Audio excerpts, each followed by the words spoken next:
There's no victories. It's never no victories. You got to think about, we talked about Malcolm, Martin, Medgar Evers. You go all the way up. I mean, they have done a lot and died still second class citizens in the eyes of the United States government. So there's never no victories, and I don't want black people to get in Pensacola to get comfortable thinking we did something with Fricker Center. We didn't do shit. We was just getting started or picking up a fight that we lost interest in, and now it's not the time to lose interest again.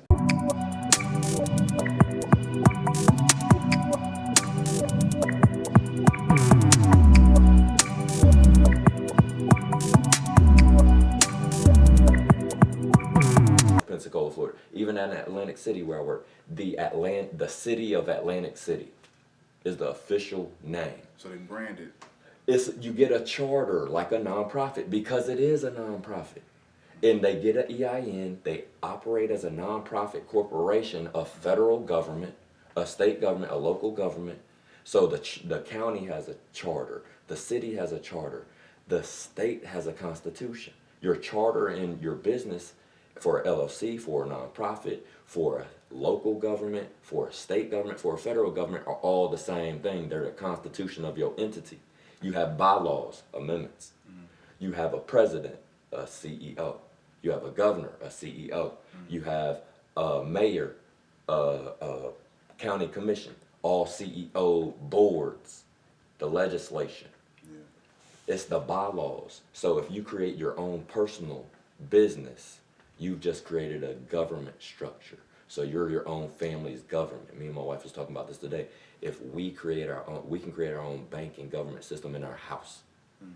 If I'm the president and she's the vice president and all the people are the voters, the 6 people in my house, I don't have a vote unless there's a tie.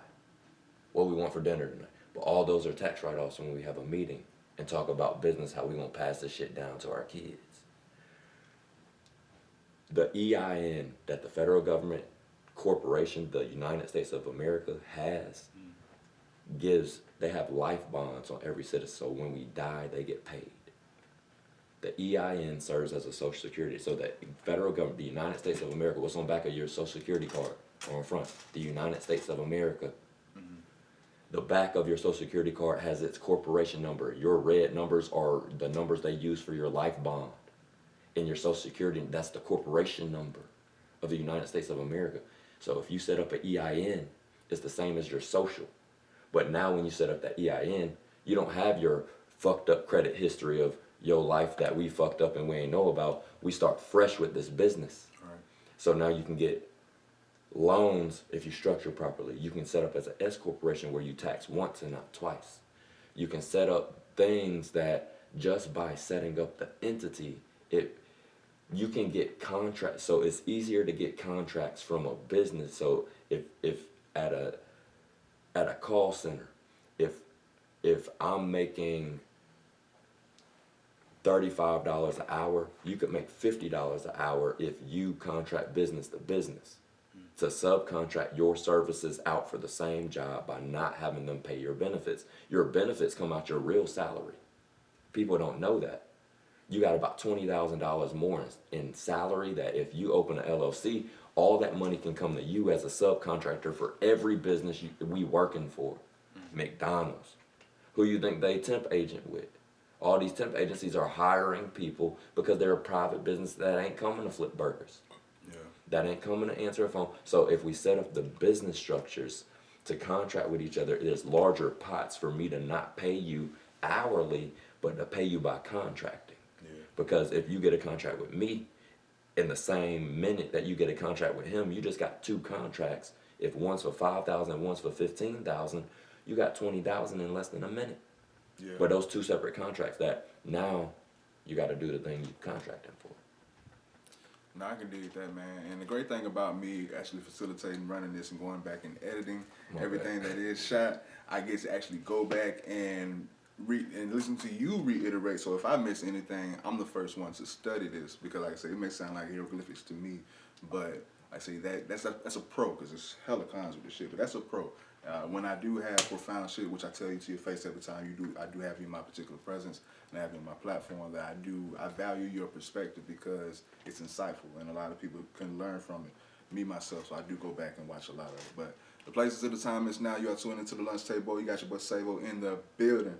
I have some special guests in the place as well, and I'm honored for them to be gracing this particular platform because they're very profound in my opinion, and they have a lot that people should know about, people should hear about, and I believe that people should follow or at least take heed. We got the revolutionary in the building, man. Y'all go say it with, man. Starting. Jay Green, Jay Green, the revolutionary. Y'all know what it is, and appreciate you for having us, brother. All right. One more. Jermaine J. Williams. I ain't got the info. Nah, anyway, man. I have a feeling that this particular interview is gonna do its own justice. So we don't need to be top heavy on the introduction because the meat and potatoes of this is gonna be very, very imperative to say the least. But nah, definitely, I'm grateful to have you all both here. Like I said, you've been here many times. Always grateful to have you here. Long overdue. Respect to what you've been doing. You know what I'm saying? Boots on the ground for real.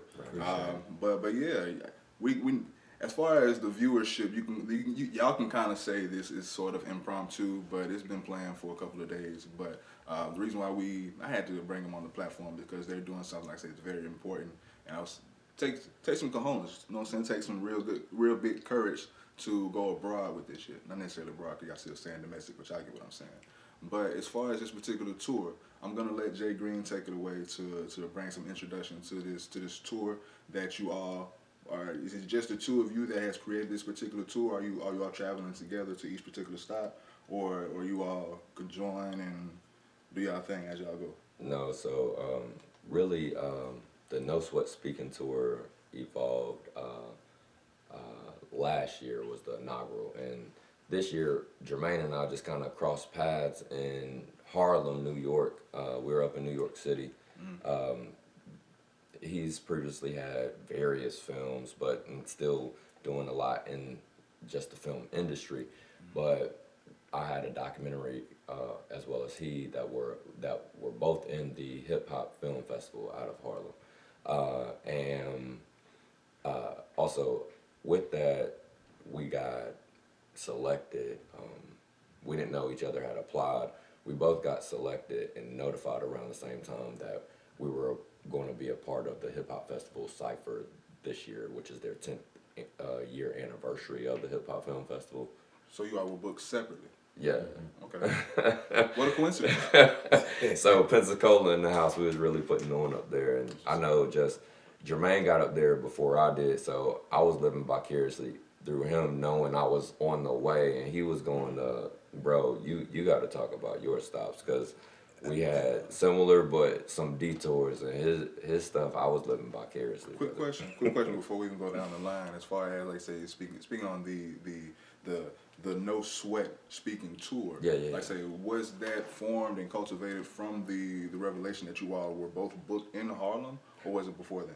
No, so No Sweat Speaking Tour came from a lot of, just my career, people ask if I can come speak, and oftentimes I volunteer those services. So it's like, no sweat. Like, of course I'm gonna come speak. I'm gonna educate my people, I'm gonna educate the community. So last year, including on my birthday, I found engagements to speak at and make sure that, so for instance, I have the National HBCU Pre-Law Conference coming up in September that I speak at in Atlanta. Last year, I was at the New Jersey Governor's Conference.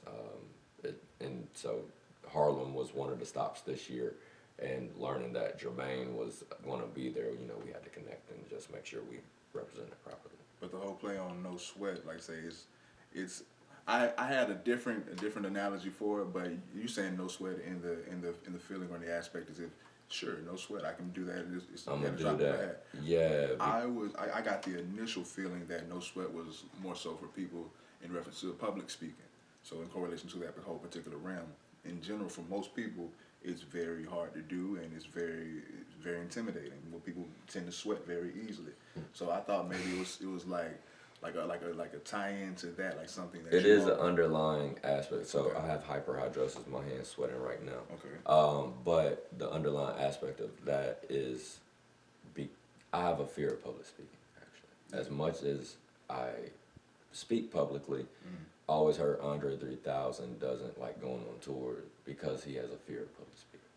So that's why he doesn't make albums, because then he'll have to go on tour to make the money. How ironic though, when you're in a setting where everybody wants to Wants to what you hear wanna say. you. And so when I heard that, it gave me confidence to go out anyway to do what needed to be done. So it's like, even though the fear is there, the anxiety, not, it's not fear, it's anxiety. Even though that anxiety is there, no sweat, because the cause to teach the people is more important.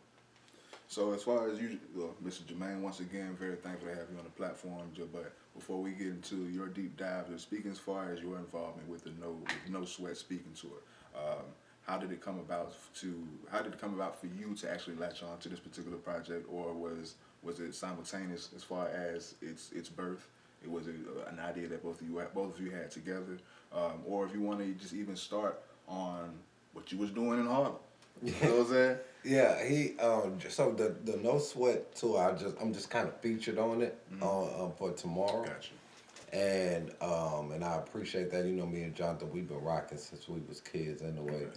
But when I found out that he was going to New York, I was like, oh shit, I ain't had no clue.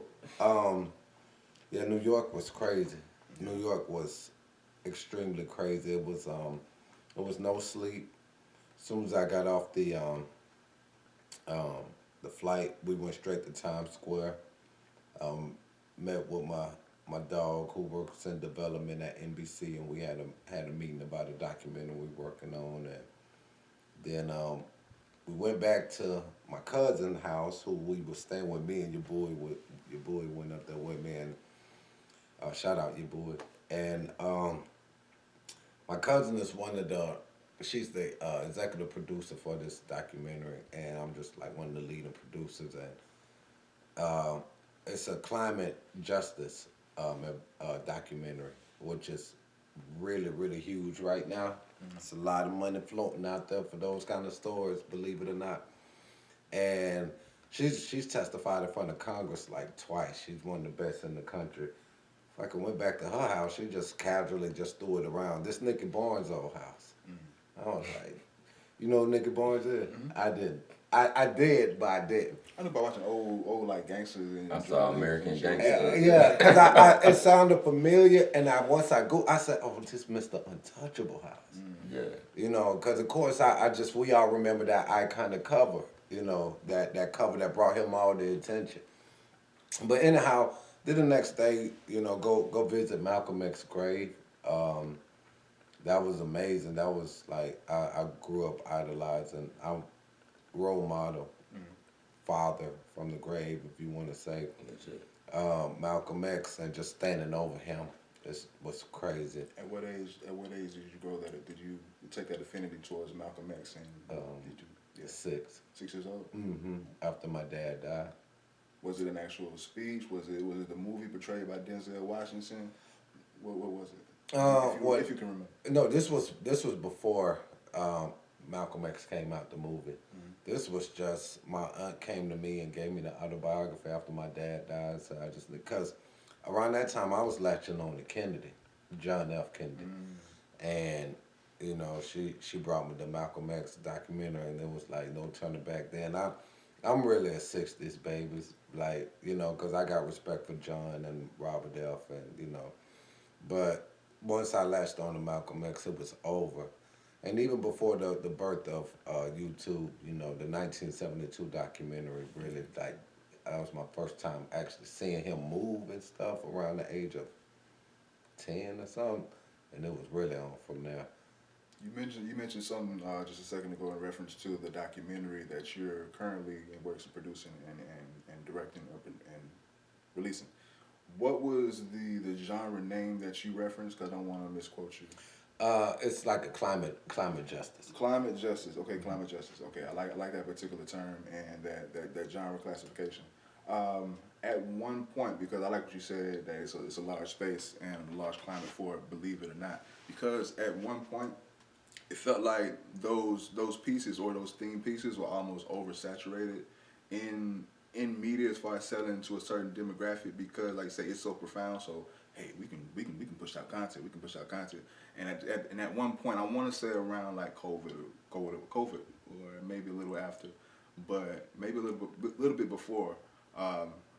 But those particular pieces, from the outside looking in, is objectively viewing, it seems as if they were being oversaturated to where people like, oh, another one of these woke films, another woke film.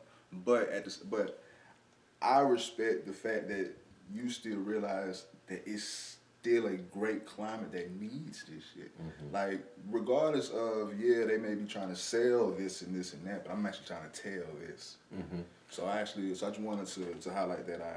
I heard that. I wanted to engage in. Yeah, that. I think those films are more important today now that blackness is under attack. You know, with the rollback of DEI, with the administration that's in there, and they're more worried about protecting the feelings of the enslavers than the descendants of the slaves. You know, and like now you're trying to suppress the story, and I challenge everybody who was pushing all those films when, like how you said, when it was like it was popular to do. Now is the time to do it because the money may not be there. It may be harder to get it, but the need is there. Like, the need is there. So, what are we doing this for? So that's just my thing. But, and it's so interesting. Like last night we was at the town hall meeting with the mayor. That's my first public appearance since going to see Malcolm. All right. Well, let's go ahead and hop into that particular segment. We're just gonna hop into it because it is a segment that the both of you can definitely speak on. So, if you are watching this, then it is gonna be the day of the actual walk the talk because this is going up in the morning. So this is the day after the actual town hall meeting. So the both of you were there. I had to work. Like I say, unfortunately, but fortunately, yeah, I had to work. Some people, I got responsibilities. But can you all give a recap in your opinion on the outcome? Some of the points that was given, what was said, what was your honest and candid feelings and thoughts on what was said and what's to come? You starting, Jay Green? So, and before you say what's something, I've been calling you since yesterday. So this is my first time getting to hear what happened after I left because I heard about you twice. With the chief. Oh. That's the part I wanted to hear first, because I haven't heard nothing, but I heard about it from. I was candid. Yeah. Okay. So what happened? So,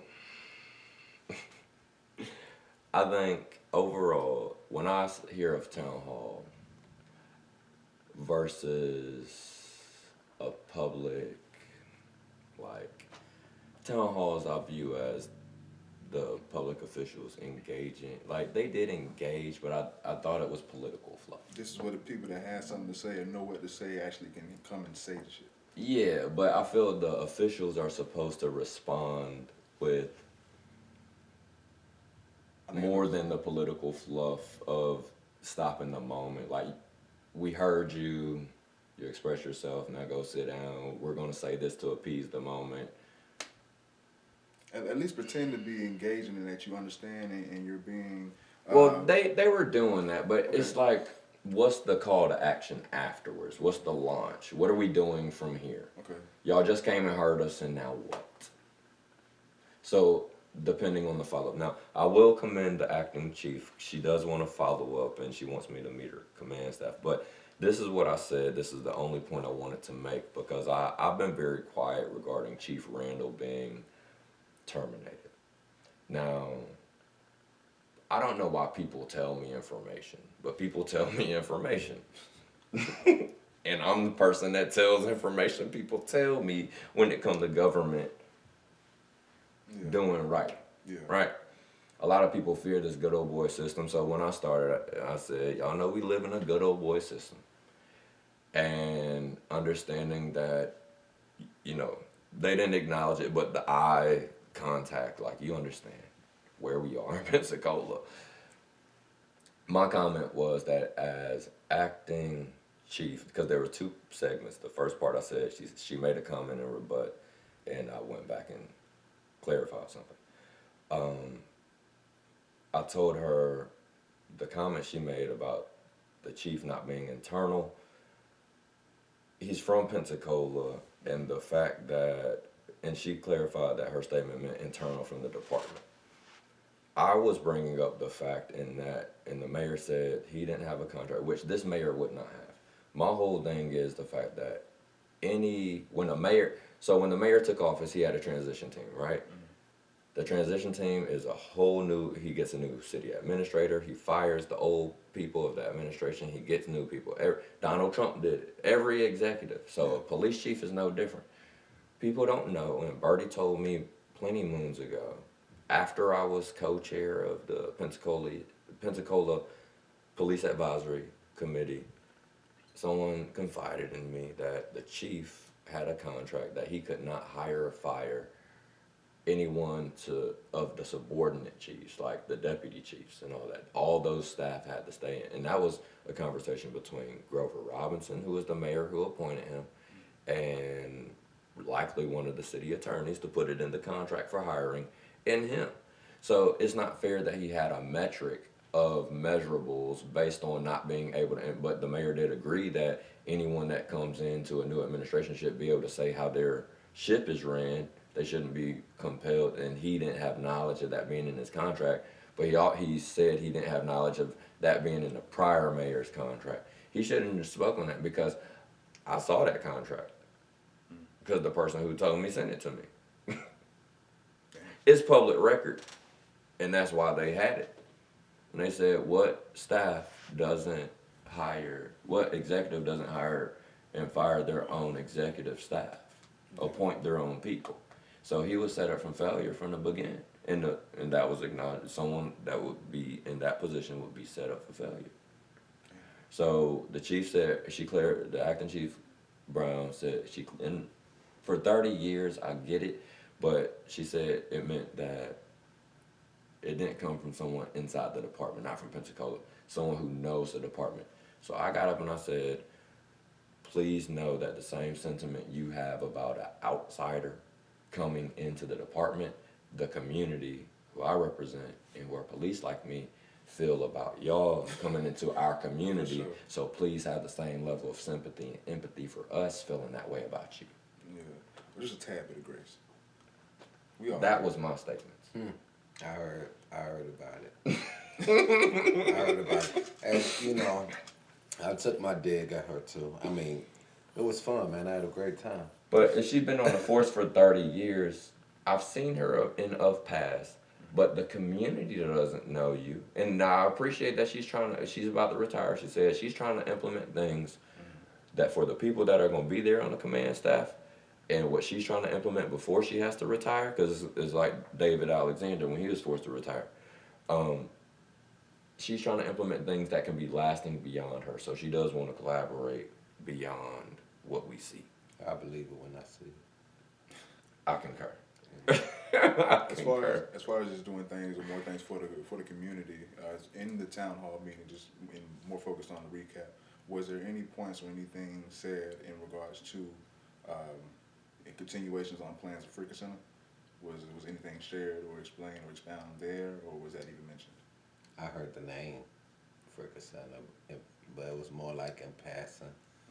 You know, the only thing besides, you know, a couple of things, I wasn't there. Let me say that I left. My son had open house at Washington, and I got up there about 30 minutes late because I had to pick up kids. And I had no intention on speaking at all. But when I got there, and I seen looked like a Frank Sinatra concert in there. It was white. See a sand. Yeah. So I was like, oh, I gotta speak, and I gotta be like black as fuck when I talk.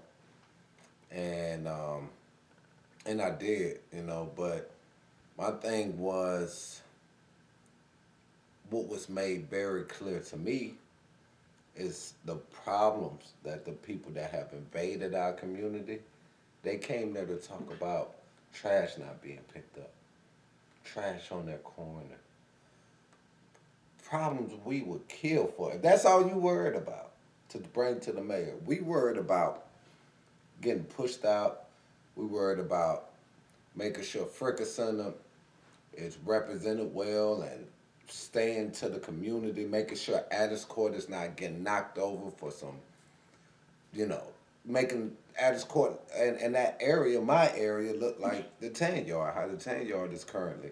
So, you know, that was my biggest takeaway. Even though when I was there, I called for an oversight committee for the Baptist Hospital building and the Pensacola Motor Lodge property, and that was a big takeaway. But the biggest takeaway for me was, damn, they worry about their trash. That what a luxury. And You know, you know what's crazy about that too, because they limited the time to 3 minutes. But the thing is, that was just one thing I got to speak on. I didn't even get to touch on it because with Baptist Hospital, when they tear that down, there's gonna be so much asbestos in the air that they don't do the. I know they're supposed to highlight the Florida Department of Environment or whatever, because you have to spray water over the site so the dust stays down, right? I already know how Malcolm Young was handled. They didn't even have the people out there property. The environmental folks had to come out there and tell them. So what you think gonna happen when a huge Baptist hospital come down? they gonna handle it correctly. It's too many white people in that neighborhood now. Man, But what y'all, But we'll see though.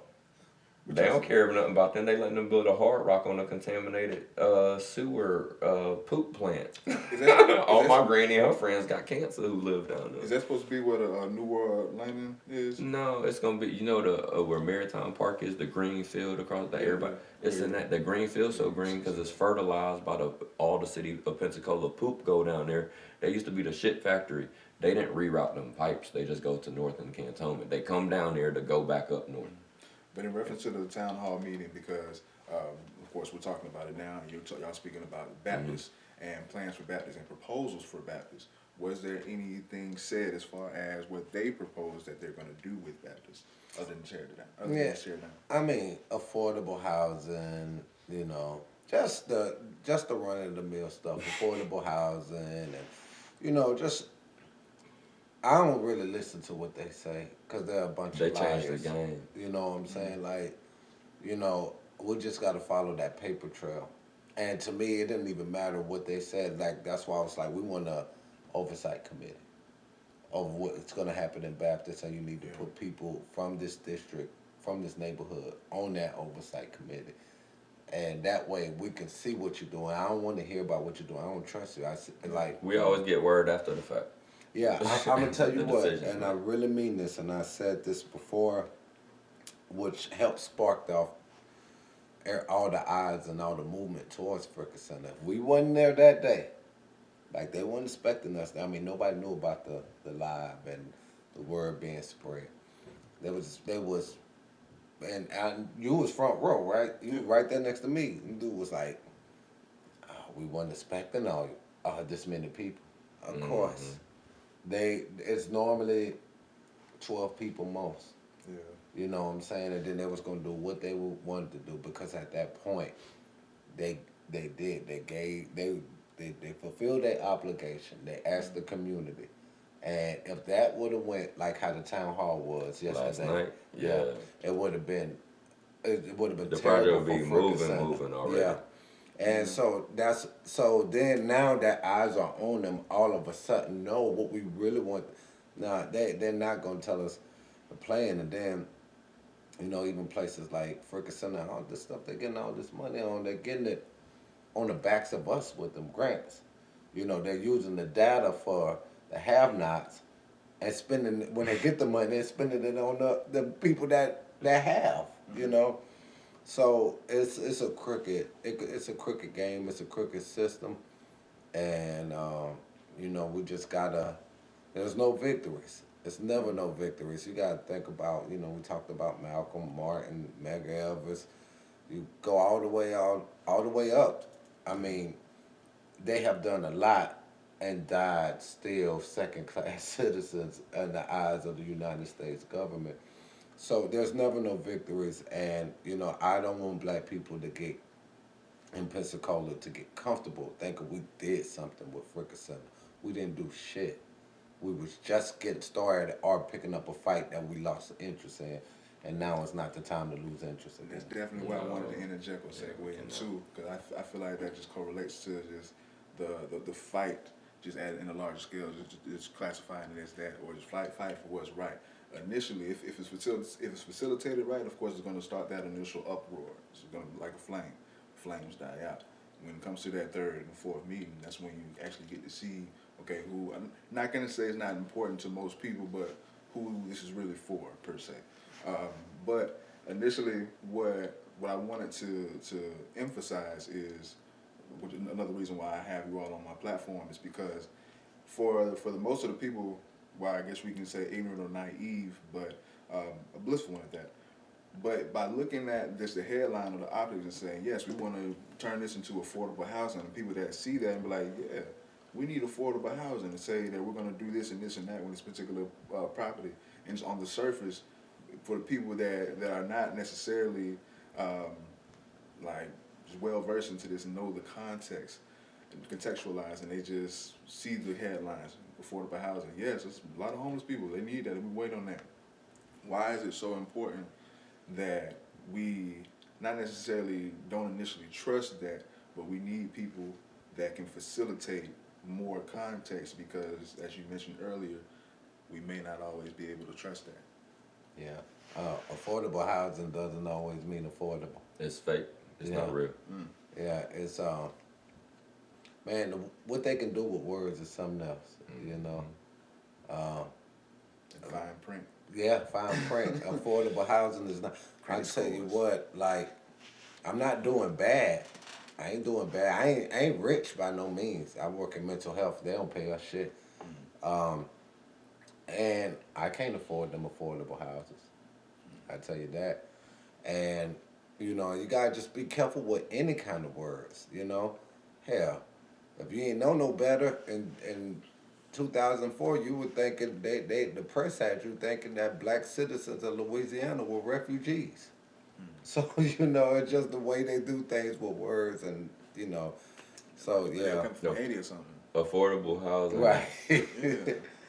Affordable housing is a shortened phrase for affordable with subsidies, and nobody really knows the with subsidies part.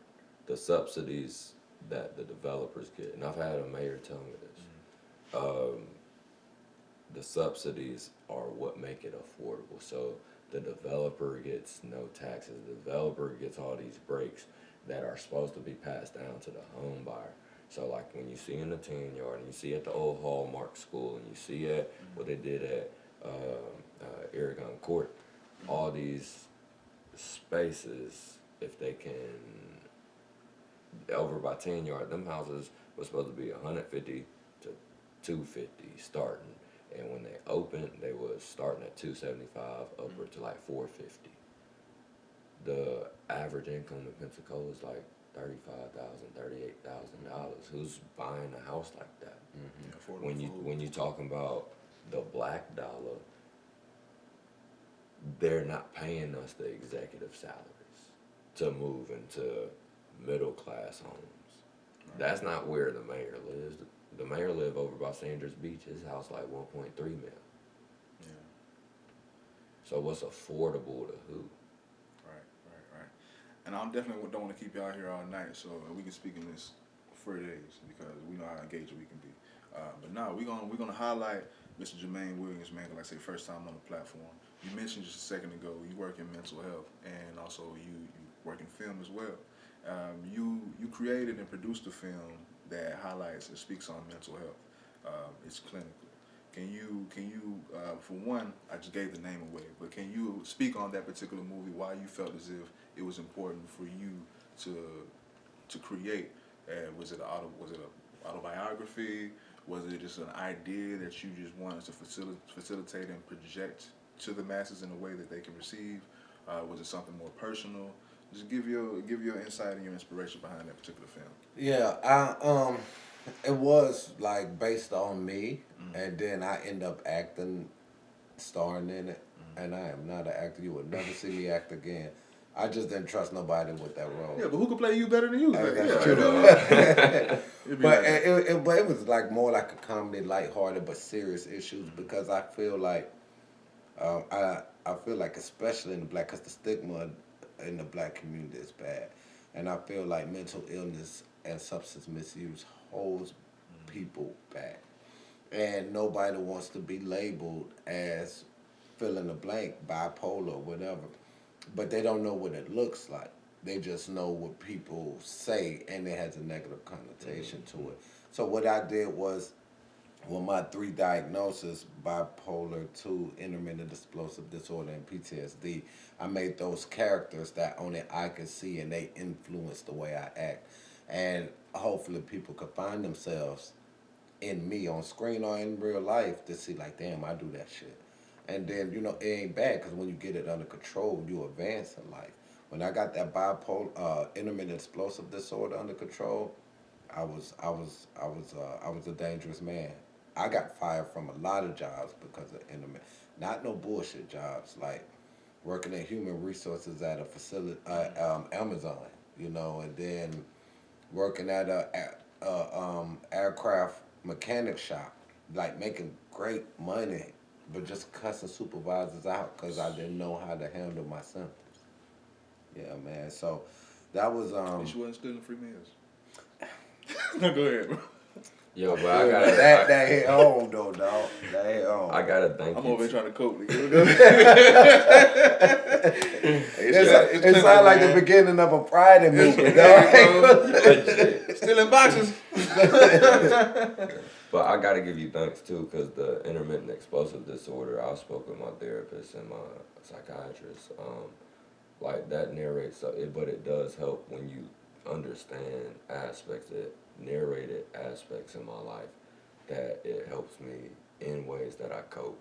Just having had that knowledge to discuss with them, so I appreciate you. Yeah, for that, no brother. doubt, man. And I'll tell you, it's worse when you have that bipolar 2 or 1 or 2. I got one. With the IED, it's like a category 5 going over warm water when them two get the intertwining. And it's hard. Bro, I've always described people being from the South as my levels being like a hurricane. Just because I say I'm good today don't mean I'm not a hurricane level 2. Yesterday I could have been a 5 and tomorrow can be a 4. Like Yeah. the intensity always go up, and No the next day I can be no tropical depression even. Yeah. You know, Tropical wave. tropical with Yeah, none I of feel that even on the radar, and then all of a sudden, Yeah. You know, That's how it be. But can you, even in saying that, and for somebody that may be receiving what you just said, do you convey any type of balance to where, like say, a category 2 or a category 5 is still a fucking dangerous hurricane? Yeah. So it's still something that you should avoid. Is there a way, or is there something that you can add within that to say, hey, yes, I may not be perfect, and I may be, for other words, unstable, but I'm not something that you should avoid. I'm not dangerous. Or are you saying you're dangerous? for me, it is that I'm dangerous. They always say a person who's willing to maintain peace must be willing to disturb it. But my peace is the calm in the storm, the eye of that. Everyone can have storms around me. I can have storm around myself, but it's my responsibility to. It does nothing to have coping skills that you have when you're not triggered. You have to use your coping skills when you're triggered, and if you don't know how to use them when you're triggered, you haven't coped and you haven't learned the skill. So if you can keep that calm in the storm, the eye of the storm, in the midst of the storm, that's the healing process of this shit, in my opinion. But it does make me dangerous if I'm not able to maintain that peace. And But the thing is, as a black man, we gotta maintain that peace. Got to, because we already looked at as the anti. I gotta meditate to maintain that peace, that energy real. To be a black man in America is to be in a state of rage almost every day. Yeah. But and then a lot of people look at like I said, those 3, bipolar, IED, PTSD. Those were my diagnosis. But when you mature in your diagnosis, then you can weaponize the symptoms to make them work for you. And like the anger from from intermittent explosive disorder and the unpredictability of the bipolar 2 and just harnessing that. And when I see like the Fricker Center, um, coping before I press live and displaying my anger in a way and weaponizing that shit. I don't know if y'all watch basketball in the 90s, I'm sure you did, but Mahmoud Abdul-Rauf, Chris Johnson. Chris Johnson. He was Steph Curry before Steph Curry. For sure. The only reason why he was one of the best shooters that ever stepped on a hardwood because he weaponized his symptoms. The OCD of his Tourette's wouldn't let him leave the gym until he swished the ball in the hoop 50 times in a row. Who the fuck is gonna do that? So he was there all fucking night, and it turned him to one of the best shooters in the NBA. And that's just when you weaponize them symptoms, it could be a dangerous thing. You know, and that's not just even with symptoms, just with anything that's supposed to, like, you know, anything that's supposed to like draw you back or hold you back. If you identify the bad things in your life and turn them around for good, and it can happen, and that's when you just become a real dangerous man, like, you know.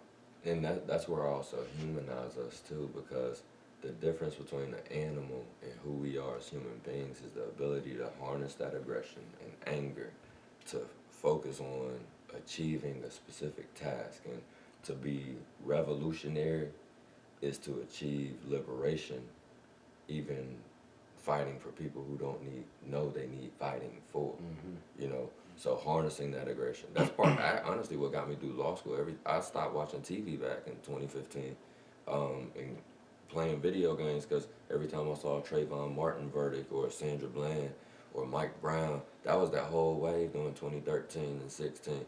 I was out there out in Sterling, and the VR shooting. Bro, it became that trauma porn, and I can't even see that. I live it too much. I only watch them type of videos You can't. and shit. I live it too much. You can't. But for anyone that's going through any mental illness, I think the way you have to look at it is the only way to look at it.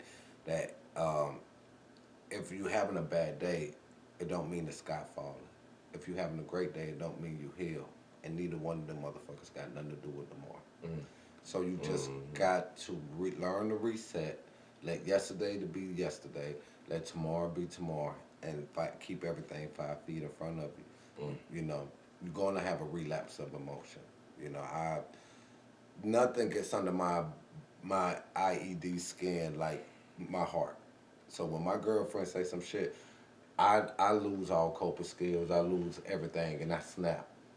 But if somebody on the street that want to test me, and knowing how hard I work for where I have to be, knowing one arrest would take away my whole entire career in the mental health field, I learned coping skills. But because, you know, but when with somebody you love, you lay down with, I see, and that's just my thing. And I just have to be. On that, though. I don't want to be intrusive. No, you good. get it all out, but I like to just interject and engage, because I would like a deeper understanding, and maybe it'll be project a deeper understanding to the viewers. But as far as what you just said, as far as that particular disorder in reference to your female, the person that you hold close to your heart, how that can be effective, is that as far as how that's rooted into the disorder. Is it the aspect as in it's you in this position that I placed in my life, or I opened up to you and I was vulnerable to you, so you have those keys to me in a certain aspect, and I feel like you playing with those keys right now, and you have more responsibility with what I'm saying and how I'm feeling, and what you're retorting back to me. So I hold what you say in high regard, because I gave you those keys and let you into this vulnerability that is my heart. Is it rooted in that?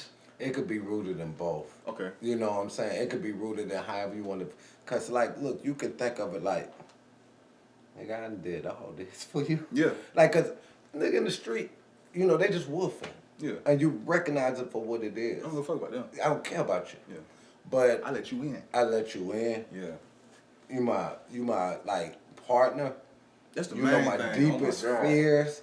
Like, Teammate. you know, That's cause my like teammate. I could post a video of me like cussing the mayor out, woofing at the mayor. Yeah. Everybody in the comments telling me how great I am. But when I come in that house, I lay I take my cool off. You know who I am for real. Not saying that's not who I am, but the people online, you just get a glimpse. I don't know about everybody else. I don't put my whole damn life on there, so you don't really know me like that. You see what I'm Right. doing. So this is someone I have totally stripped myself. You know me, all this shit. But see, and I think that it don't even matter. If it's that person is your mom, when dealing with any kind of disorder that's rooted in rage, like IED, when you have that one thing, it could be a girlfriend, it could be your mom, it could be whatever, like your favorite teacher, and you just feel betrayed, and it's something that's really close to you, you're gonna lose coping skills, and I call that a relapse of emotion. You're gonna lose it, and you know the thing about IED is that it's hard to stay on top of them symptoms, man. It's real hard, and it's a juvenile. It's a juvenile diagnosis. So to others, you will appear to be childish because it's a childish diagnosis that sometimes comes in adults, but it's more commonly found in children. I'm gonna ask y'all a question. I hope y'all don't charge me for this, but tell me if I'm diagnosed or not, because like you just said. I can't do that. Yeah, that's the thing. But yes, as far as I can of course humble myself and say maybe through different forms of trauma throughout my life, I've formed just my coping mechanism is just to be on my own in my own bubble and form my own peace to where I know I'm not gonna stab myself in the back or disrupt it. So I guess when I do That's let a trauma people, response. yeah. So I guess when I do let people in, like I say I don't explode or anything, but I feel very, very betrayed in more than one level. For one, like we mentioned earlier, I let you in, and you may not even be able to fathom what I figuratively created and let you into, and I so excluded, and it's peace here. Why did you come to fuck it up? It's like it's that, and what you were saying? No, I didn't want to cut you off. You sparked a thought. Oh no, because I welcome that. Oh no. So from what Jermaine said and from where your question and commentary are, with my wife, because of how I explode, she has to constantly remind me. Not constantly, but it's in a sense when I explode, during the explosion, a constant reminder she's not mine. And I have to remember she's not my past traumas in a way where I know she's not taking those vulnerabilities in a way where she's throwing them at me. I know that when I come home, because these are conversations too, that I gotta fight the whole world. I don't want to fight you when I come home. So great context. What I was gonna say. Keep going.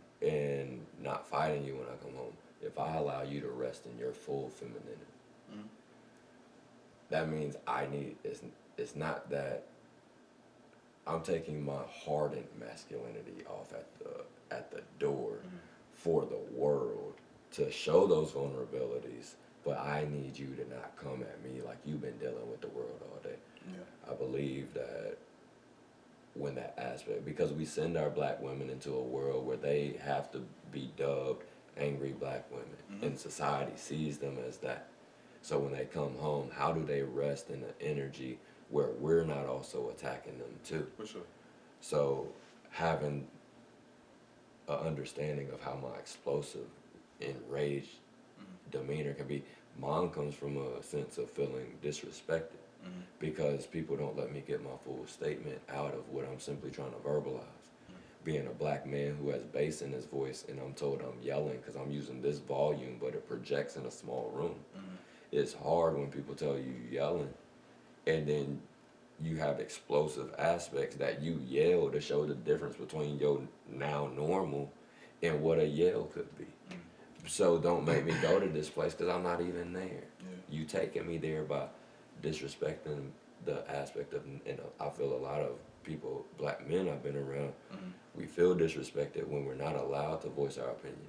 Yeah. We invalidate it, and our opinions minimized when we say how we feel. Someone tells us, oh, well, you shouldn't feel that way. Or, I didn't mean for you to feel that way, so that's not something you should feel. So every time that happens, that's a re-invalidation and a re-minimization of what I just said was the thing. Yeah. I'm quick to lose points. I want to get this out before I lose it altogether. But what I was saying was, we definitely want you to interject because I like we need all the context. But what I was building as far as my response to that particular scenario that I painted, of course, I would not explode. But because of, I guess, my trauma response, if I feel that mistrust or whatever, or breach into this space of peace that you may not realize, I don't explode, but I'm quick to exclude you and place you back out into the world because you don't realize it's me against the world over here, and I form this fortress, whatever bubble, so I can survive because I'm at war when I go outside, so I don't need to be at war in here. So if you want to be at war, go outside. Mm-hmm. So I don't explode. I maintain that, but I would exclude you in a heartbeat. And that's in any relationship. Is that something wrong with me? I don't think it means something wrong with you. I think for me, wrong is just a strong word. Yeah. I can connect with that. I understand what you're saying. Mm-hmm. So for me, I have asocial behavior. I like to be alone. Don't mean I'm lonely. Yeah. But my asocial behavior doesn't mean... I just need my peace. Yeah, but also I know it goes into almost, it's a fight or flight. You'll rather flee the fear of what you have to deal with. You're not dealing with the emotion of the reality of the situation. Dealing with the emotion, and man, this is what I had to learn about this life too. Or it could be a trauma response. For, like I say, with those things that's being shown and displayed to you are key factors. Okay, you're showing enemy. But the trauma response is your display. But your trauma response is an emotional response. Yeah. So when you have that trauma response, you have to deal with the root emotion. Yeah. And also, as black men, I don't think, and black people, we don't understand how sitting in emotion looks like. What does it mean for us to be cathartic in dealing with shit we feel? How do we process shit? But I do that in front of a woman. But how do you get in a space where, regardless of your presence, if you walking in public and the weight of the world's so heavy on you and you break down where you are, there's people in this world, and I always equate it to this. If you open the door and somebody says, how you doing today? And that person says, I'm not good. You going, all right, have a good day. Yeah. The way you would if somebody said good. How do you respond to the person who says, I'm not good in a moment? Every time I see my brothers, I tell y'all I love y'all. I tell y'all, and it ain't on nothing. It's on the fact that I want, and I always tell people, be safe. Why? It ain't safe when we leave. We safe right now. When we go home, me and Jermaine, brothers, be safe. Next time I see you, I'm telling you, just until the next time we see each other again. This shit is dangerous for us. Yes, sir. And y'all know that. Going back to the movie, though. How long did it take you to actually film? Man, about under a week. Yeah, I don't be playing when my pre-production is crazy. I, look at all the scenes, match them up on who's all together. I line them people up on the specific days. I don't like to waste money because I'm paying them when they hit the set, so I don't like to waste money. I'm gonna try to condense the last little stretch of this. You know what I'm saying? More than just a film producer, actor, mental health advocate, worker. You done music as well. Mm-hmm. You done music as well. Can you introduce your stage name? Yeah, I have a few. What are those evolutions? When I was part of Foul Play, we was like one of the pioneers in Pensacola, rap groups for sure. And I was just main, and then when that was the dawn of the groups. You had Wu-Tang, you had Dog Pound, you had Bone Thugs, just Outkast. It was groups of duo back then. Mm-hmm. Then comes the dawn of the age of the individuals. Everybody want to know who the individuals are. So we all went solo on our own record label. Mm-hmm. So then I went by Main Thicker, and that came from, because everybody used to just call me Maine in the thick of things, because I always was fighting, IED. And then they just kept, it got shortened, they'll call me thick of things, and it just kept getting shorter and shorter. It just evolved into that. I hated that name, but that's So you the from name I Pensacola original? Oh yeah, I'm from Mars Court, the old Mars Court, the real Mars Court, not the same. Okay, yeah, Mars Court. And but yeah, I then I went by after I was like Old Testament healed, where the addiction was taken away. Um, I came back to rap after God literally spoke to me, literally, not figuratively, to come back to music for Him, and came back as Maine the Baptist and went on tour and all that shit. And then I said, "Fuck that, I ain't doing no more music." Then I came back and did a depression freestyle that won a lot of awards, and then I was done. For real. I mean, if you win a lot of awards, wouldn't that be incentive and reason to keep going? I hate rap, dog.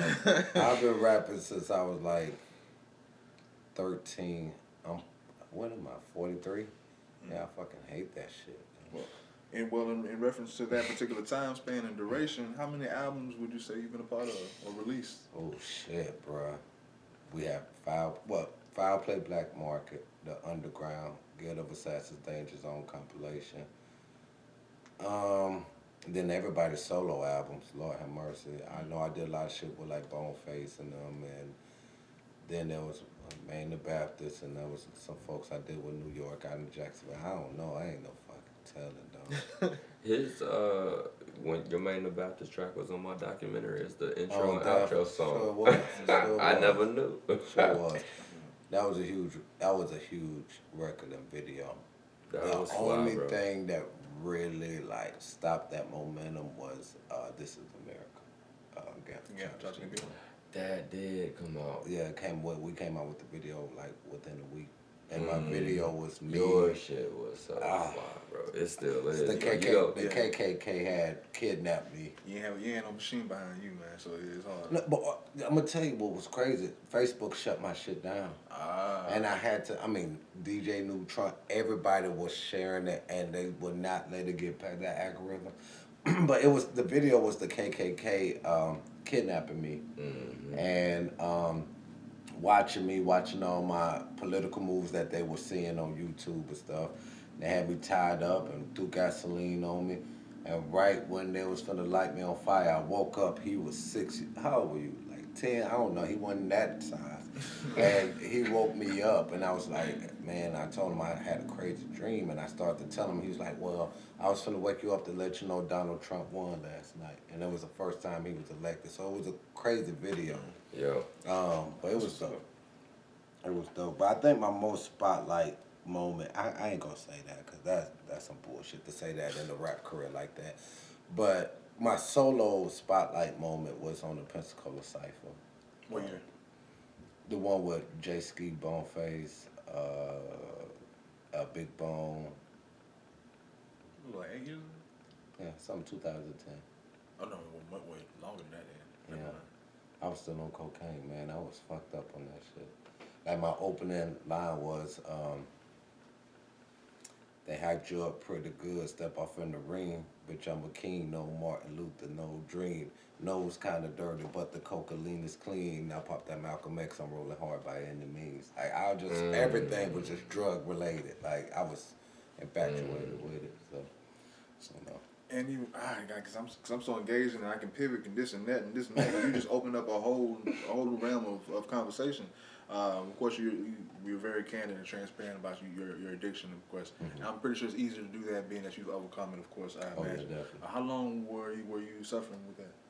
About 13, 14. I normally just say 13 years. It's been longer though. Well, I'm glad to see you on the other side for sure. Man. I appreciate that. For sure. Yeah. Going back to your music concept, I'm trying to condense this part for sure. Being that you've been involved for that long and being involved in so many different facets of music, whether it's been a group, whether it's been solo, can you give me a two-part question? Give me an example of your best performance and your worst performance. I'm gonna tell you my best performance, and I'll tell you why. I was just talking about this the other day. Roy Jones' birthday. everybody was in there. Cain and this was a while ago. Cain and Abel was in there. Paul Wall. Everybody who was some Ghetto Twins. This was back in the days. Dimension? Yeah. Remember? Did you? No, look at I'm that? way younger than Oh, y'all. okay. But I know when Paul Walden came down, they used to go But to this was Dimension. Yeah. all under one roof, Yeah. though. Lil Jon was in there. Everybody was in there, dog. Like, this was, Roy Jones was still champ. And Ray Ray from 93 BLX. Remember Ray? Quiet as kept. This wouldn't, of course, as far as tangibly, this would not be here without Mo B, R.I.P. my cousin Moses Williams. No doubt.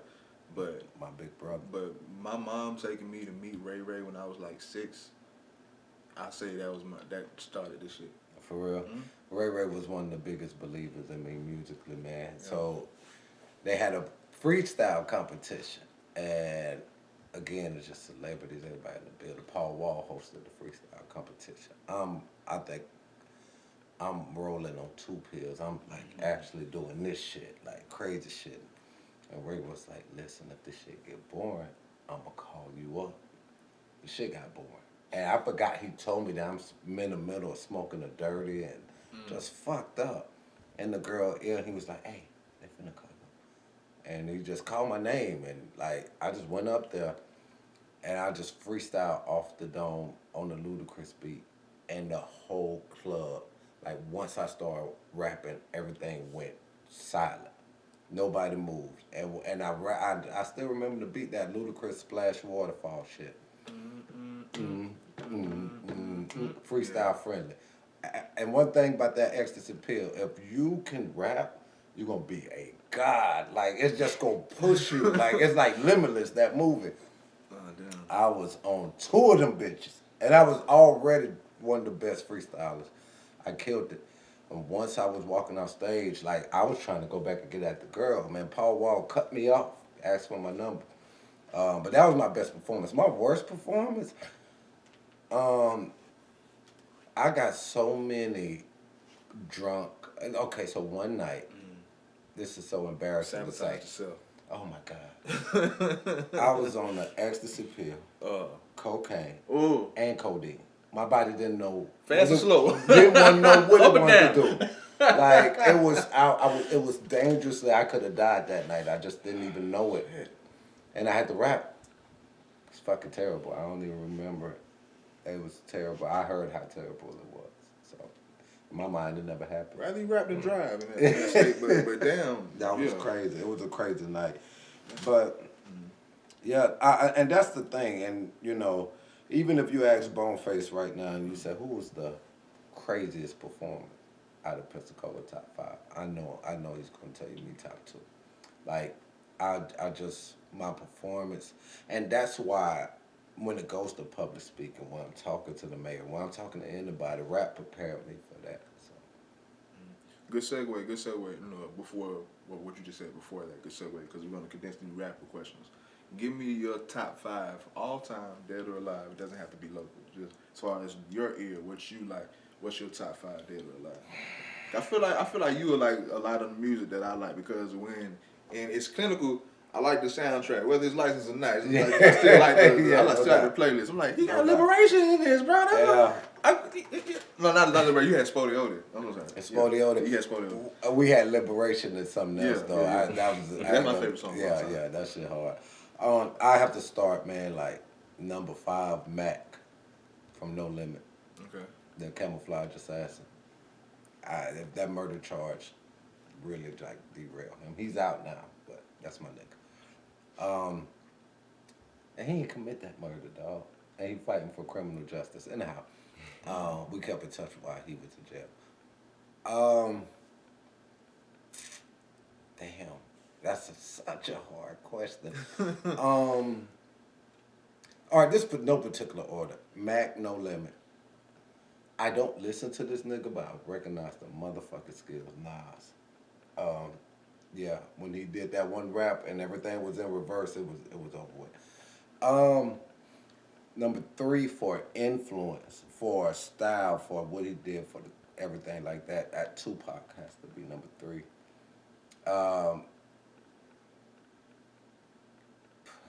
Biggie, Andre 3000. Andre 3000 number one.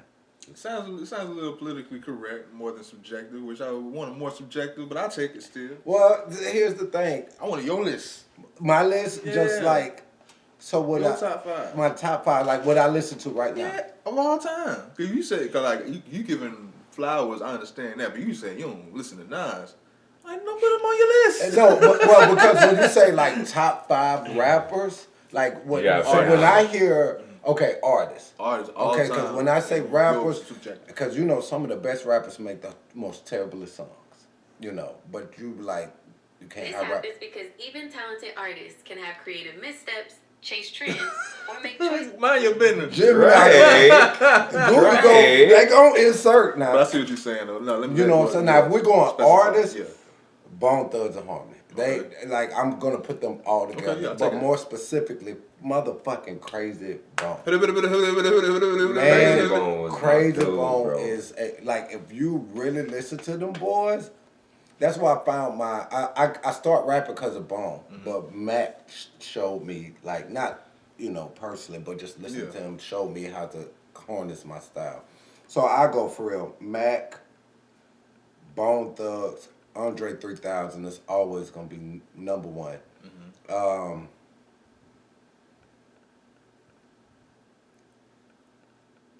Give us that real list. Cain and Abel. Okay.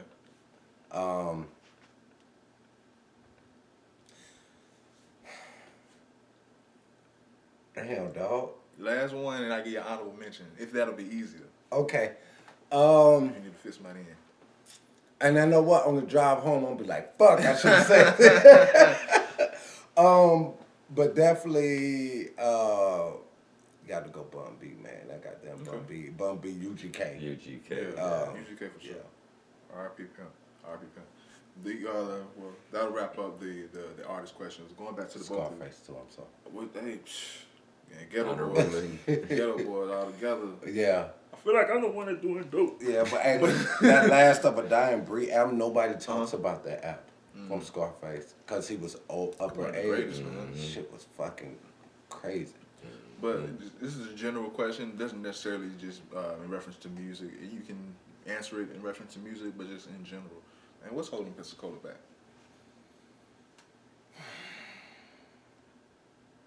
Pensacola.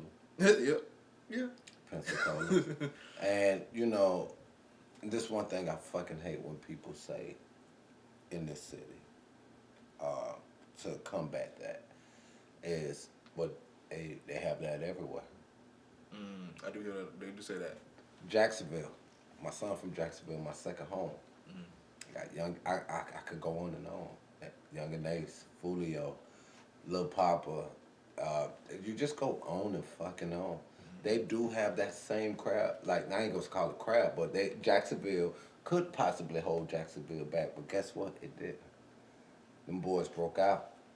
And my thing is, it's a little bit of everything. If we're specifically talking music, I admire this shit. I understand it because I was in their shoes of the people rapping now. Everybody want to be kings of the city and not the world.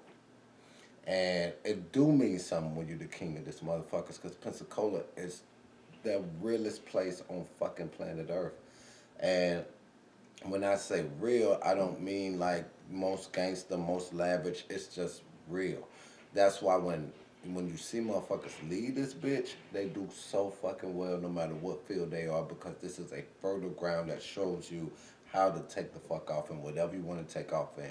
But for some reason, I hear people say, oh, well, we just don't get behind artists or we yada yada. No, motherfuckers just don't leave here and take their shit abroad. Can you imagine if Remy Red, at the height of his career, went to Atlanta? Yeah. And just would like the day Frozone died, he was supposed to be in Atlanta. So you just see all these things. Yeah, it's the hate. Yeah, it's all this stuff. But that shit is not strong enough to hold somebody back. You know what I mean? Like, what was holding Jermaine back? Drugs, alcohol, pride, pity. I could go on and on and on. but I overcame all that shit, and now I'm breaking out. We still smell like New York. You know what I mean? So I don't care what's out there that's holding Pensacola back. It's not strong enough to hold it back, and something has to be going on here. It's a cursed city, to be honest. I mean, if you think about it, this was supposed to be the first fucking city in America. Down demoted to the first settlement. And, Geronimo put a curse on this city. Geronimo did put a curse. And, the hurricane. Can we expound on that? Because I don't know what that is. Oh, Geronimo. He scalped so many pale faces. The U.S. government put him on tour. He was held at Fort Pickens. Fort Pickens. And he said that if you're from Pensacola, you will be cursed all as your turn. Damn, I gotta look that up. I didn't know that. Yeah, you never heard of Geronimo? No, I never heard Geronimo was a Geronimo Native American. He called white people pale faces. One of the greatest chiefs ever, man. They couldn't catch him when they finally Outside did. of Chief Osceola, from Florida State. Mm-hmm. You know about the Great Seminole? You know why Florida State called Seminoles? I'm a Gator man. I ain't gonna hold that. I ain't gonna hold that good shit. But the reason why Florida State, like the Listen to the unconquered, history. they call Florida State the unconquered spirit because the Seminole tribe of Florida is the only tribe that never signed a peace treaty with America. They still free now. They're their own nation. And when our people ran from slavery, they took them in. So then they mingled and started having children with the Seminole tribe. So now you have black Seminoles. And they down in South Florida, they still It's a to whole this day, thing. it's federally their own nation. So that's why Florida State be beating the shit out of Florida every year. Because we just got It's been a while. It's been a minute. I just about a year or so. Since But, y'all won. but no, I will tell you No. I got him to agree. But I will That's say on wax. this though, man. Yeah, you can stay. Don't edit that. Just to go back to that point, I think there is a real curse on this city, man. I think it is, but all curses are meant to be broken, so we just gotta break that bitch. Last topic, just real quick. As far as we're going back to the whole town hall meeting, was there at any point was there a reference to plans on what they're doing with the Black Lives Matter mural? Yeah, but see, when Grover Robinson put it in, he said it was only going to be up for like 6 months before they was going to pave over it. But I think like the street repavements last like 5 years. If that was done in 2020, guess what year this is? 2025. So they're going to repave. But the thing is, the mayor is pushing back against the state because DeSantis telling them, y'all got to do it.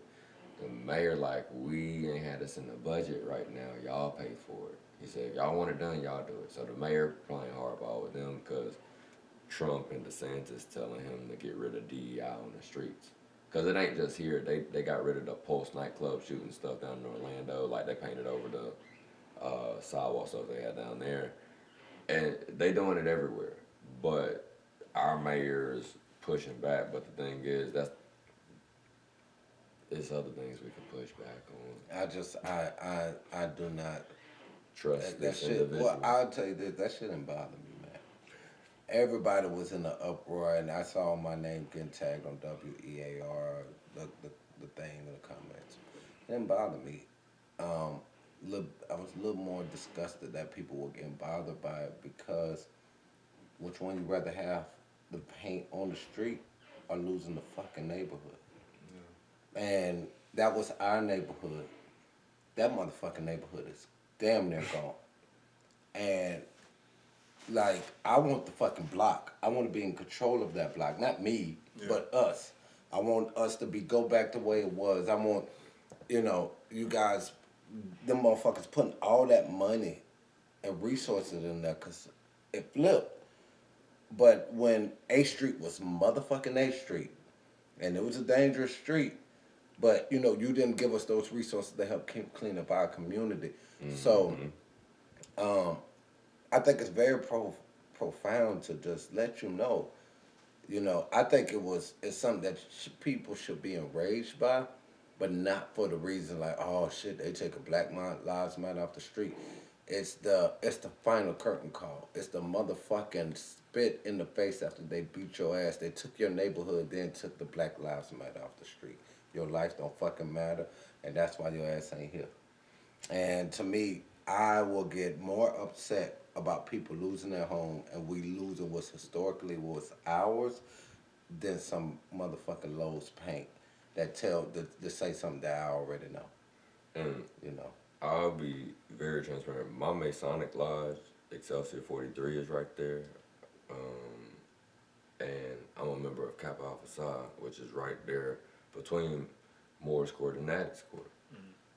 The fact we have members of our community with establishments right there that are supposed to be dedicated to the service of our community, I challenge my brothers out there to challenge yourselves of what we believe in. Like, you gonna come out to the community, or, and this is not to anyone particular, it's just in general. A lot of folks like to pay dues and go to meetings, but the work in the community still ain't being done. And that's not necessarily indicative of my organization, but it's indicative of all organizations. And that's why I think the selective outrage for a limited time only. You know, I'm telling you, by Friday, anybody gonna be talking about the Black Lives Matter. And then again, The town hall was somewhere last night. You could have voiced this, and it's a couple blocks from Fricker. We have to stop being selective about what's important and just show the force of every issue. Come on the same stance, 10 toes down. but see, and then again, when you talk about the Black Lives Matter, like that's the fight you need to take to the state capitol. That's coming from the state. It ain't even office. here. It ain't even Yeah. got nothing to do with Pensacola. But then that's gonna go into the resources of how we get all the Black Pensacola to show up for this when we can't show up at home. I think what that has to do, and I think it correlates to a lot, just as far as just instant gratification, or just how people believe that the results are supposed to be quick. So people all rally up initially and expect for, as far as the road is supposed to get easier and easier and easier and easier. But nah, as far as the starting squad, it's gonna get harder and harder and harder for us to even see any progression, or to even see us, for lack of other terms, chink their armor to even start before we can even worry about it getting easier and easier. But it's going to take a road and work and equity on our end before, in solidarity at that, before we can even get to the point where we can see something happening and for our benefit. And that goes into a lot of shit. That goes when you're building something, you got a team that got the same idea as you, but you put in the work, where y'all at? You know what I'm saying? We thought the money was gonna start as soon as we started working. We thought the change was gonna start as soon as we started marching. No, bro. Yeah. And here's the People thing. who I wanna think march. this I'll never march again. these people have our age group, your age group, anybody that's under the age of our mothers and grandmothers is really disconnected of what got us our freedom. They're really disconnected from. And I think that black people, has become too comfortable with freedom to where so comfortable they can't see that they're still in bondage. You know what I mean? That's that Willie Lynch. And so, I mean, like, and then how do you let a people get disconnected from what got them free is to take away the education of it. Yeah. So they won't know, they won't have any urge to find out, and then let them stay complacent and just somewhat peaceful or accepting in the conditions that they're in, so where they don't feel as if they deserve any more or shouldn't be treated any less. But yeah, their plan is executed. And I gotta just say this, I was really sir. irked, and I hope this become a real, because I'm gonna shut the shit off this shit. I saw somebody post on Facebook, if you had to say who's the black leader that you have confidence in Pensacola, who would it be? And what I'm about to say ain't got nothing to do with like how my name should have been said. I think somebody did say my name, but it don't matter. I don't care who name you say. Whoever you look to as a leader, that's fine. But what pissed me off was like people were saying there's no leaders. in Pensacola. There's this, there's that. And the thing that pissed me off about it is this coming off the hills. Like, it ain't even the hills. The shit's still going on. Nigga, we been at Ferguson fighting our ass off. Not just me, him, you, us, the whole community. Yeah. And there's no leaders. There's no leader in that, you know, but we have been the old, young. For you not to see that, you so fucking disconnected. The community is leading. Exactly. But what I'm saying is you so disconnected from the fight. You don't even notice the grassroots movement to fight, and you got the loudest voice to sit here and say there's no leaders in this community. And that what lets me know that we in for a longer fight than I think we were from the initial start. And it's hard. And it's just like, damn. Like, to me, if I'm not, like, I know people that I'm cool as fuck with. And they be like, hey, that Black Power shit, that's your shit. I respect that because they don't want no parts of it. But they're not going to be bold enough to comment on the shit. And don't speak loudly on something that you're not well versed on because you're going to fuck up what I'm trying to project. Absolutely. One of the greats said it's going to be a lot of people who don't fight for freedom but will gladly accept it when it comes. Yeah. Yeah. And you know, and like I say, you know, I don't feel no way that, you know, because they had Lumen name down, they had, you know, like I said, they had different names. That's fine. I wasn't even worried about who. Like, that's just some bullshit. My eyes went straight to the ones that had these profound paragraphs. They outnumbered the names, and I'm like, these niggas, what y'all doing? Like, you know, it's a lot of shit that niggas is fighting over, man. Everything leaders are supposed to be like the Umar Johnsons and everything. Yeah. Many are called, few are chosen. Yeah. Yeah. So, you know, and I don't even believe in the word leaders because that's what got black people in a bad situation because, like, if you look at from Nat Turner all the way to Malcolm and Martin, that body fell once the head was chopped off. Yeah. And I don't like the whole leader and follower just aspect and just dynamic. In our cultures, everybody learns something. In our cultures, we traditionally, whichever person was most skilled at the thing we were doing is who's going to be the person guiding everything. But that's to simply guide it. If we go to shift to do something else, you might be the quote unquote leader of that expedition. While when we go to fish, I might be the better fisher. Yeah. While we go to do it had to change. So you use people for their talent and their skill and expertise. We so called, and it's not to recognition and celebrity. But what Malcolm said, people more out after celebrity than trying to get their own money.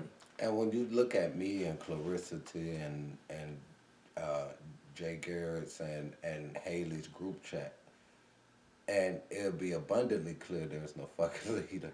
Like, everybody is like... We all overwhelmed from life. I'm going to tell you, it's some shit that Jonathan does that I can't fucking do. It's some shit that Haley does that neither one of us can't do. But when we all come together, we like, bam. And then when the rest of the community started filing in, and then it was people in that bunch that did something that we couldn't do. Yeah. None of us can do. And that's what builds a community. And when one person is down, you got that one person the next step up. Like, there's no I in team, and that's some true ass shit. Like, and you know, I just don't even like the question that was posed. Who's the black leader? Like, why are you asking that? What are you asking that for? Who are you trying to identify? Like, what is you going on? dividing the house. Yeah, it's a lot, man. Or my thing is, you know, my issue with that would be, like I just said, the whole dynamic of the whole leader and follower, just age that we're in. Why are you so in an urge to be led? Do your own fucking research. Exactly. We got a world of followers with microwave mentality. And look, you don't even have to use Encyclopedia Britannica. You got a fucking phone, dog. No, but that's the detriment. We got so much access to information, and they remove it. We ain't gonna go look it up. Yeah, but even still, while you still can, they rather go look up, I don't know, fucking, what's that shit? They're not looking up anything. They're succumbing to what's being pressed into their face. that what's on their timeline and the algorithm, which is keeping everyone distracted. Yeah. And when you bombarded with all this bullshit, you ain't got time to worry about the truth. That's facts. And then organizing the people to get off the bullshit to recognize the truth. Yeah. This is the hard. I'm gonna tell you what. I ain't gonna lie. This it's kind of the most I've been like. I'm gonna tell you. When I called Martin Luther King Uncle Tom on Facebook about 15 years ago, No, you didn't. I swear to God I did. I was the most hated man in Pensacola, dog. And then it was a reason why I said it. And I don't feel that way now, but I was young. I was in my 20s. And, And there's levels to saying that, because when people say, we had this conversation, when people would say Uncle Tom, you they said, really... no, you did. not that. As far as the analogy with Sambo and Uncle Tom. Yeah. When people say, oh, you're Uncle Tom, when they really give the characteristic or meaning is a Sambo. Yeah. I'm not saying anyone should be Uncle Tom, but Uncle Tom wasn't the villain in this fucking story. Yeah. I mean, I was always confused by why Uncle Tom. Yeah.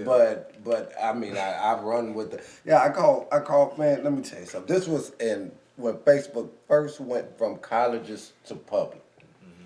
And so everybody was excited about Facebook. And I wanted people to adopt the ideology of Malcolm. And I thought that Martin integrated us into a burning house.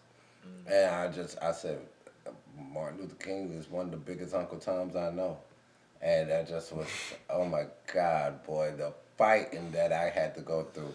And, to me, it's just not about, it wasn't about it, it's just what I believe in. I'm going to stand on that hill.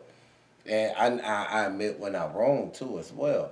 And, that led me to, that gave me confidence, fuck that. I don't care if people with me or not, I'm going to speak my truth. And that led that feud with Lumen for years. You know what I'm saying? Even though we lived right next door to each other when we was, when I was a child in Morris Court. They from Morris Court. We good now, but, we this family's close as fuck. And that caused a lot of people not to like me. We're very popular. You're speaking out. And to me, I'll speak out on what I believe in, not for shock factor, not for clout or anything. When I believe something, I see a detriment, and I think it need to be called out. And when you call things out and you disturb the peace like that, that's what gets you hated or ultimately killed. So I said all that to say this has been one of the most I've ever been liked in life right now at this moment. But the thing that makes me appreciative of it, but then at the same time don't make me give a fuck about it, because when you get the power, when you get your likability or your power is in the hands of other people, when you view it like that, then you fucked up because you're controlled by the people. And that can fluctuate. And fluctuate. So to me, everybody's really proud of me and are saying this or that, but some people just late to the party. I didn't want to see it because I call Martin Luther King or Uncle Tom, or I called out certain things, but it is what it is. And my whole reason of saying that is bro, you said it from the beginning, take a lot of courage to do the shit. There's no glitz and glamour. I'm worried about, when we did that Willie Jr. documentary and started that shit, everybody nigga, you gonna die. Just taking the courage to do the biggest shit ever, man. When you take away all fear, man, you become a dangerous man. When you take away I don't give a fuck if people like me or not. I'm gonna walk in my truth, and I'm gonna do my advocacy the way I want to do it, and I'm not gonna be quiet because whoever is doing wrong in my eyes is popular. I don't give a fuck. That's the only thing that's going to make changes. And I just urge everybody, man, find your courage, find your strength, stop being the leader. Stop being a follower and do you, man. Do you and live you to the fullest, man. And go get a fucking mental evaluation to make sure you're doing it the best way you can. Any final remarks? Where they can find you? I think that was the soliciting all plugs. power to all the people, y'all. No, I Jermaine J. Williams on everything, and I'll tell you, man, I do have a lot of respect for a lot of people in Pensacola, man. Pensacola is one of the realest cities ever, man. It is. I love Pensacola with all my motherfucking heart, man. We just gotta be more consistent, man. Yeah. Nah, I agree there. But the places of the time is now, man. Y'all been tuned into the It's Clinical podcast. I mean, the lunch table. I like this clinical podcast. Nah, the lunch table 850 now. Fuck, hey, we can produce something now. Nah. But yeah, stay tuned, man. We're gonna have more in the future. This is not the last time, but it definitely was needed this week. We out. Walk the Talk, Maritime Park, August 28th. Oh yeah, plug that. Yeah, because by the time this will be shown, more than likely it'll happen already. But still plug that. Walk the Talk, sponsored by Black Voters Matter, starting their statewide bus tour across Florida. Jermaine and I will be giving a little mental health talk in history of Pensacola downtown. Right on. How many more stops do you have to conclude the tour? I think I have 2 more dates scheduled, but I'm also actively talking to some folks to try to get some other things. So Still going to the end of the year at the least, like Thanksgiving time. Stay on the lookout for this man. Definitely has a lot of things that need to be heard. We out officially. I've been around the world. 2 dope boys in the Cadillac. We ain't never been no local joke. Think we gonna be in here, done been there. And you niggas are never there. But for real, I'm thinking Texas. I want to swing. Put some Soul Selection. 2 dope boys in the lab, moving expedition. Watching for the ball, this the Fed edition. Cannon kissing, throwing like Shador. We ain't even missing. Prime time, 21 flavor. Doors and elevators, levitating, moonwalking, baby. Ain't no hesitating. Neighbors helping neighbors. Well, my neighbors blue, still my favorite.